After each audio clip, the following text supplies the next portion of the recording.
बिस्मिल्लाहिर्रहमानिर्रहीम। Top facts and ideas के मुअज़्ज़िज़ नाज़रीन, अस्सलामु अलैकुम। दोस्तों, क्या आपने कभी सोचा कि अक्सर किसी चीज को छूने से हमें बिजली के झटके जैसा एक अजीब करंट क्यों लगता है? और क्या आप एक ऐसे सरसब्ज़ो शादाब और घने इलाके के बारे में जानते हैं जहां आज तक एक भी मच्छर नहीं पाया गया? और आज की वीडियो में मैं आपको दुनिया के बदतरीन ट्रैफिक जैम के बारे में बताने वाला हूं, जिसमें लोग दर्जनों दिनों तक फंसे रहे थे। मैं हूं मुमताज नियाजी और आप देख रहे हैं टॉप फैक्ट्स एंड आइडियाज। नए आने वाले तमाम दोस्तों को खुश आमदीद। तो चलिए दोस्तों, शुरू करते हैं आज की दिलचस्प वीडियो। नंबर 1। दोस्तों, आपने अक्सर देखा होगा कि गोरीले अपना सीना पीट रहे होते हैं, लेकिन क्या आप जानते हैं कि वो ऐसा क्यों करते हैं? साइंसदानों ने दरियाफ्त किया है कि गोरीले बस यूं ही अपना सीना नहीं पीटते, बल्कि इसके जरिए वो दूसरे गोरीलों और गोरीलियों को कुछ मखसूस पैगाम देते हैं। वाज़ेह रहे कि ढोल की तरह छाती पीटने का अमल नर गोरीलों में ही देखा गया है, लेकिन वो ऐसा क्यों करते हैं? ये जानने के लिए जर्मनी, स्पेन और अमेरिका के माहिरीन हयातियात ने पहाड़ी गोरीलों पर तहकीक की, जो वस्ती अफ्रीका के घनी पहाड़ी जंगलात में पाए जाते हैं। तफसीली और मुहतात मुशाहदे के बाद माहिरीन को दो अहम बातें मालूम हुई। नर गोरीले मखसूस अंदाज में सीना पीटकर दूसरे नर गोरीलों को अपनी जिसामत के बारे में बताते हैं। हैरत अंगेज तौर पर छोटे कद वाले गोरीले ज्यादा शिद्दत से सीना पीटते हैं, जबकि बड़ी जिसामत, ऊंचे कद और मजबूत जिस्म वाले गोरीलों में सीना पीटने की शिद्दत खासी कम होती है। नर गोरीले के सीने पीटने की यही आवाज जब मादा गोरीला तक पहुँचती है तो इसे सुनकर वो नस्ल खेजी के लिए इस नर गोरीले से मिलाप करने या ना करने का फैसला करती है। मादा गोरिलाएं आमतौर पर बड़े और मजबूत जिस्म वाले गोरीले को अपना जीवन साथी बनाती हैं, जबकि छोटे और कमजोर गोरीलों को मादाओं की तलाश, मिलाप और नस्ल खेजी में परेशानी का सामना करना पड़ता है। नाज़रीन, पहाड़ी गोरीले चूंकि घने जंगलात में रहते हैं, जहां इनकी आबादी भी खासी कम और फैली होती है, लिहाजा ऐसे में छाती पीटने की आवाजें इन गोरीलों में बाहमी राब्ते का काम भी करती है। नंबर 2।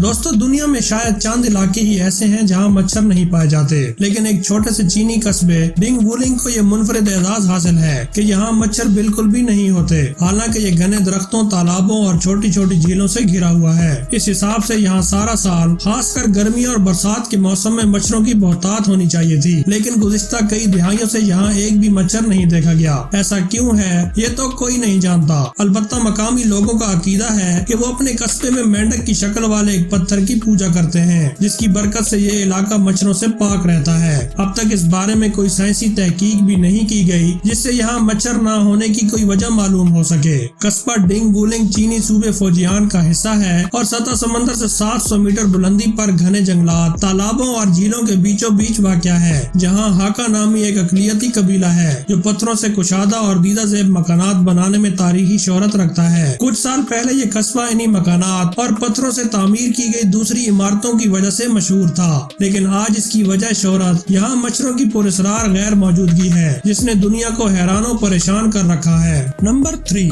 नाज़रीन, कुदरत के कारखाने में कई कीड़े, पितंगे और जानदार खुद को बचाने के लिए तरह तरह के हरबे इख्तियार करते हैं, और पिंक अंडरविंग पितंगे का कीड़ा किसी शिकारी को देखकर अपना जिस्म सुकेड़ लेता है और चेहरे को बड़ा कर लेता है। इस तरह इसकी आंखें बड़ी और वाज़ेह दिखाई देती हैं और चेहरे के नकूश बड़े दांतों की तरह दिखाई देते हैं। नायाब पिंक अंडरविंग परवाना बर्तानिया, क्वींसलैंड और न्यू गिनी में पाया जाता है। ये गले सड़े फलों को खाता है और इसके पर के नीचे गुलाबी धारियां होती हैं। अपने रंग की वजह से बहुत से शिकारी इस पर राल टिपका सकते हैं, लेकिन इसका कीड़ा शुरू में ब्राउन कलर का होता है। बड़ा होने पर इसके चेहरे पर 2 बड़े बड़े धब्बे नमूदार हो जाते हैं और रोशन पीली धारियां नमूदार होती हैं। बड़े धब्बे खौफनाक आंखों की तरह महसूस होते हैं और सफेद धारियों की 2 कतारें नोकीले दांतों की मानंद दिखाई देती हैं, जैसा कि आप वीडियो में देख रहे हैं। इस कीड़े को बड़े सर वाला पितंगा भी कहा जाता है, लेकिन ये इसका असली सर नहीं, बल्कि खतरे के वक्त वो अपने सर को खींचकर बड़ा कर लेता है। इसका सर गोया एक खोपड़ी की शक्ल इख्तियार कर लेता है और बड़ी आंखों पर खौफनाक दांतों का गुमा होता है। कहा जाता है कि इस तरह जो बड़ा कीड़ा या जानवर उसे नवाला बनाना चाहता है, वो खौफजदा होकर पीछे हट जाता है। इस तरह फितरत में रूप धार कर खुद को बचाने वाली ये एक बेहतरीन मिसाल है। इससे कबल हम आपको पत्ते नुमा तितलियों, स्टिकर्स की तरह चिपकने वाली मकड़ियों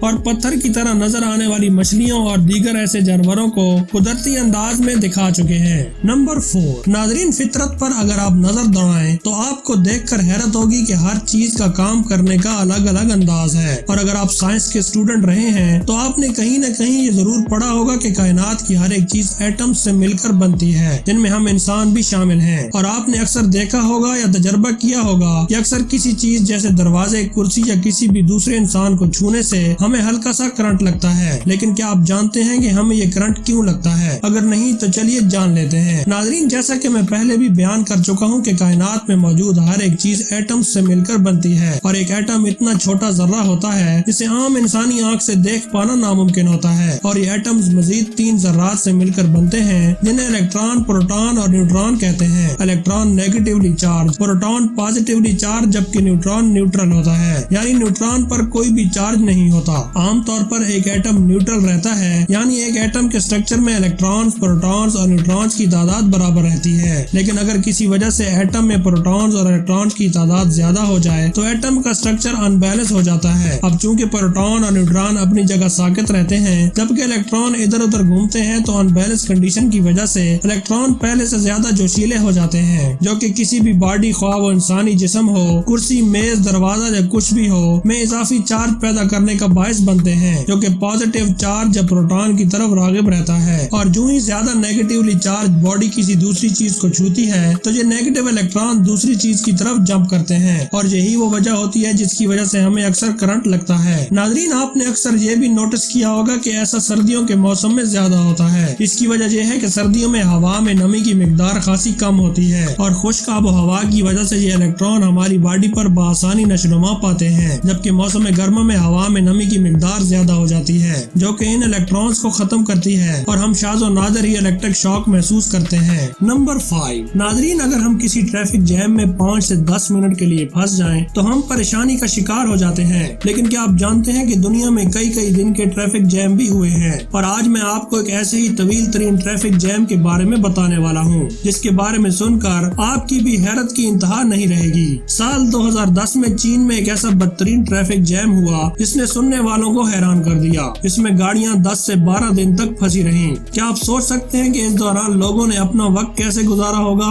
ناظرین یہ traffic jam China national highway 110 اور بیجنگ تبت ایکسپریس وے کے درمیان پیش آیا تھا، اور China national highway 110 traffic jam کے نام سے جانا جاتا ہے۔ پچھلے 10 سے 15 سالوں میں چین کے لوگ غربت کی سطح سے اوپر آئے ہیں، جبکہ چین میں گاڑیاں بھی کافی سستی ہوتی ہیں، جس کی وجہ سے چین میں تقریباً ہر دوسرے شخص کے پاس گاڑی موجود ہے۔ یہی وجہ ہے کہ چائنا نیشنل ہائی وے 110 پر گاڑیوں کی تعداد ہر سال 40% کے حساب سے بڑھ رہی ہے، جو کہ اس شاہراہ پر بہت زیادہ رش کا باعث بنتی ہے، اور اس بدترین ٹریفک جیم کے وقت اس شاہراہ پر ٹریفک کا حجم شاہراہ کے ڈیزائن سے 60% زیادہ تھا، جبکہ اسی دوران ٹرکوں کی بہتات نے بھی ٹریفک جیم میں اپنا کردار ادا کیا، کیونکہ ریلوے کے پاس گنجائش کی کمی کی وجہ سے انر منگولیا میں کوئلے کی پیداوار میں زبردست اضافے کی وجہ سے کوئلے کو ٹرکوں کی مدد سے بیجنگ پہنچایا جا رہا تھا، جس کی وجہ سے شاہراہ اوور لوڈنگ کا شکار ہوئی، جبکہ اسی دوران اس شاہراہ کے توسیع منصوبے پر بھی کام جاری تھا، جس کی وجہ سے شاہراہ مختلف جگہوں سے توڑی جا چکی تھی، جس نے سڑک کی گنجائش میں 50% تک کمی کر دی تھی، اور یہ تمام عوامل مل کر چائنا نیشنل ہائی وے 110 پر تاریخ کے بدترین ٹریفک جام کی وجہ بنے، اور لوگ یہاں 10 سے 12 دن تک پھنسے رہے، جبکہ آس پاس کے گاؤں کو جب یہ خبر ملی تو انہوں نے کھانے پینے کی اشیاء 3 گنا زیادہ قیمتوں میں فروخت کرنا شروع کر دی۔ تاہم حکومت نے پولیس کی بھاری نفری یہاں تعینات کی تاکہ ڈاکو آ کر لوٹ مارنا شروع کر دیں، یوں یہ دنیا کا سب سے طویل ترین ٹریفک جام ثابت ہوا۔ تو ناظرین یہ تھی آج کی ویڈیو۔ ہمیشہ کی طرح پر امید ہوں کہ ویڈیو آپ کو ضرور پسند آئی ہوگی۔ اگر ویڈیو اچھی لگے تو اسے دوستوں اور فیملی کے ساتھ بھی ضرور شیئر کریں، اور اگر آپ چینل پر نئے ہیں تو اسے سبسکرائب بھی ضرور کریں، اور ساتھ میں موجود بیل آئیکن کو بھی پریس کر دیں تاکہ اس قسم کی معلوماتی ویڈیوز آپ تک بلا تعطل پہنچتی رہیں۔ آنے والی ویڈیو تک اجازت دیجیے، اپنا اور اپنے پیاروں کا خیال رکھیے۔ اللہ حافظ۔